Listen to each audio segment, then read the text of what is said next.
You won't believe the adrenaline-packed tales in Rifleman Harris, an electrifying memoir by Benjamin Harris, a fearless rifleman in the British Army during the high-stakes Napoleonic Wars. This book catapults you into Harris's jaw-dropping adventures and dangerous exploits as a soldier in the elite 95th Rifles. He is about to fight in the Battle of Vimeiro in the Peninsular War. Let's begin. It was on the 21st of August that we commenced fighting the Battle of Vimeiro.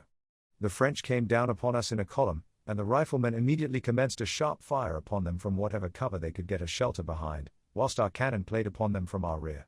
I saw regular lanes torn through their ranks as they advanced, which were immediately closed up again as they marched steadily on. Whenever we saw a round shot thus go through the mass, we raised a shout of delight. One of our corporals, named Murphy, was the first man in the Rifles who was hit that morning, and I remember more particularly remarking the circumstance from his apparently having a presentiment of his fate before the battle began.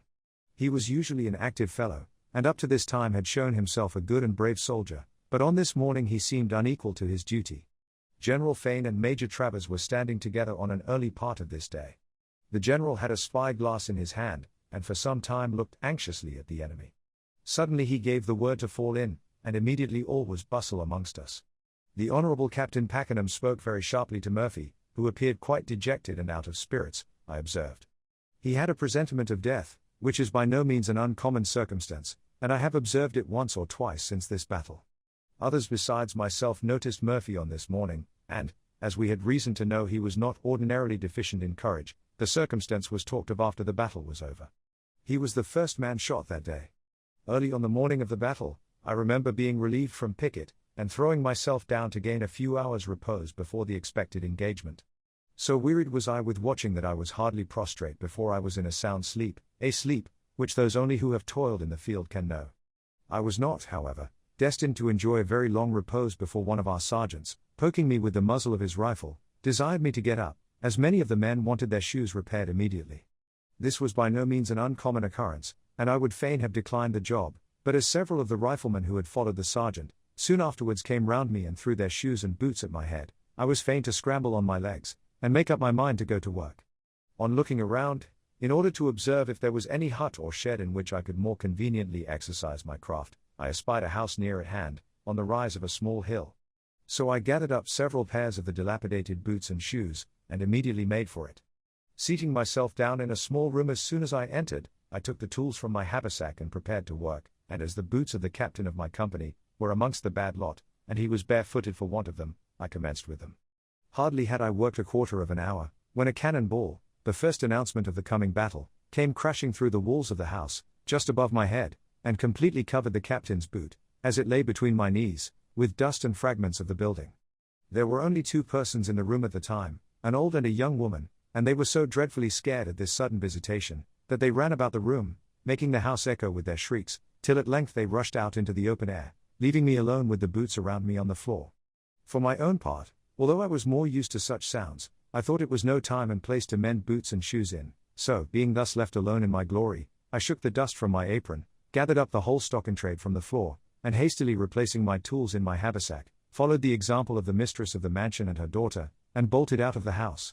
When I got into the open air, I found all in a state of bustle and activity, the men falling in, and the officers busily engaged, whilst 20 or 30 mouths opened at me the moment I appeared, calling out for their boots and shoes. "Where's my boots, Harris, you humbug?"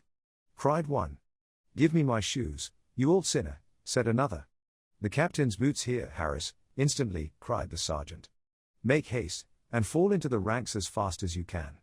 There was, indeed, no time for ceremony, so, letting go the corners of my apron, I threw down the whole lot of boots and shoes for the men to choose for themselves, the captain's being amongst the lot, with the wax ends hanging to them, as I had left them when the cannon ball so unceremoniously put a stop to my work, and quickly shouldering my piece, I fell into the ranks as I was ordered.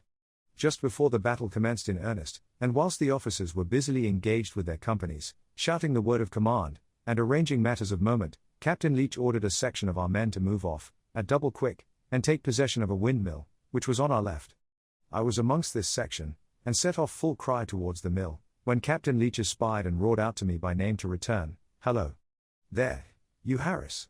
he called, "fall out of that section directly. We want you here, my man." I, therefore, wheeled out of the rank, and returned to him. "You fall in amongst the men here, Harris," he said. I shall not send you to that post. The cannon will play upon the mill in a few moments like hail, and what shall we do, he continued, laughing, without our head shoemaker to repair our shoes? It is long since these transactions took place. But I remember the words of the captain as if they had been uttered but yesterday, for that which was spoken in former years in the field, has made a singular impression on my mind. As I looked about me, whilst standing in ranked, and just before the commencement of the battle, I thought it the most imposing sight the world could produce. Our lines glittering with bright arms, the stern features of the men, as they stood with their eyes fixed unalterably upon the enemy, the proud colours of England floating over the heads of the different battalions, and the dark cannon on the rising ground, and all in readiness to commence the awful work of death, with a noise that would deafen the whole multitude. Altogether, the sight had a singular and terrible effect upon the feelings of a youth, who, a few short months before, had been a solitary shepherd upon the downs of Dorsetshire, and had never contemplated any other sort of life than the peaceful occupation of watching the innocent sheep as they fed upon the grassy turf. The first cannon shot I saw fired, I remember, was a miss. The artilleryman made a sad bungle, and the ball went wide of the mark. We were all looking anxiously to see the effect of this shot, and another of the gunners, a red-haired man, rushed at the fellow who had fired, and in the excitement of the moment, knocked him head over heels with his fist. "D for a fool," he said, "what sort of a shot do you call that? Let me take the gun." He accordingly fired the next shot himself, as soon as the gun was loaded, and so truly did he point it at the French column on the hillside, that we saw the fatal effect of the destructive missile, by the lane it made and the confusion it caused. Our riflemen, who at the moment were amongst the guns, upon seeing this, set up a tremendous shout of delight, and the battle commencing immediately, we were all soon hard at work.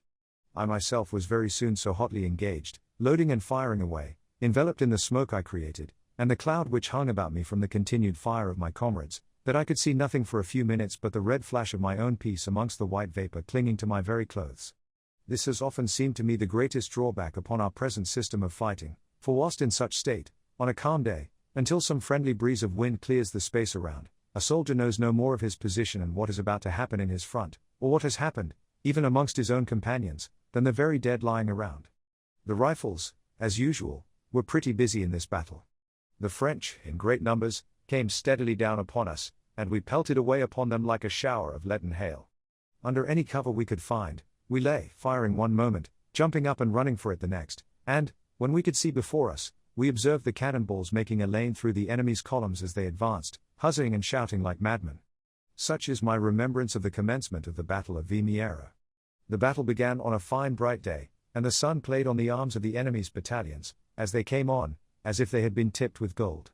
The battle soon became general, the smoke thickened around, and often I was obliged to stop firing, and dash it aside from my face, and try in vain to get a sight of what was going on, whilst groans and shouts and a noise of cannon and musketry appeared almost to shake the very ground. It seemed hell upon earth, I thought. A man named John Lowe stood before me at this moment, and he turned round during a pause in our exertions and addressed me. "Harris, you humbug," he said, "you have got plenty of money about you, I know, for you are always staying about and picking up what you can find on the field. But I think this will be your last field day, old boy. A good many of us will catch it, I suspect, today." "You are right, Lowe," I said. "I have got 9 guineas in my pack, and if I am shot today, and you yourself escape, it's quite at your service. In the meantime, however, if you see any symptoms of my wishing to flinch in this business, I hope you will shoot me with your own hand." Lowe, as well as myself, survived this battle, and after it was over, whilst we sat down with our comrades and rested, amongst other matters talked over, Lowe told them of our conversation during the heat of the day, and the money I had collected, and the rifles from that time had a great respect for me. It is, indeed, singular, how a man loses or gains caste with his comrades from his behaviour, and how closely he is observed in the field. The officers, too, are commented upon and closely observed. The men are very proud of those who are brave in the field, and kind and considerate to the soldiers under them. An act of kindness done by an officer has often during the battle been the cause of his life being saved. Nay, whatever folks may say upon the matter, I know from experience, that in our army the men like best to be officered by gentlemen, men whose education has rendered them more kind in manners than your coarse officer, sprung from obscure origin, and whose style is brutal and overbearing. My observation has often led me to remark amongst men, that those whose birth and station might reasonably have made them fastidious under hardship and toil, have generally borne their miseries without a murmur, whilst those whose previous life, one would have thought, might have better prepared them for the toils of war, have been the first to cry out and complain of their hard fate. And here let me bear testimony to the courage and endurance of that army under trials and hardships such as few armies, in any age, I should think, endured. I have seen officers and men hobbling forward, with tears in their eyes from the misery of long miles, empty stomachs, and ragged backs, without even shoes or stockings on their bleeding feet, and it was not a little that would bring a tear into the eyes of a rifleman of the peninsula. Youths who had not long been removed from their parents' home and care, officers and men, have borne hardships and privations such as, in our own more peaceful days, we have little conception of, and yet these men, faint and weary with toil, would brighten up in a moment when the word ran amongst us that the enemy were at hand. I remember on the march from Salamanca seeing many men fail. Our marches were long, and the weakly ones were found out. It was then pretty much every one for himself. Those whose strength began to fail looked neither to the right nor the left, but, with glassy eyes, they kept onward, staggering on as well as they could. When once down, it was sometimes not easy to get up again, and few were inclined to help their comrades when their own strength was but small. On this march, I myself, strong as I was, felt completely done up, and fell in the streets of a town called, I think, Zamora, where I lay, like one dead, for some time. This concludes the fourth part of the story. Thank you very much for listening. What do you think of Harris' story? Please subscribe for more episodes and leave a comment.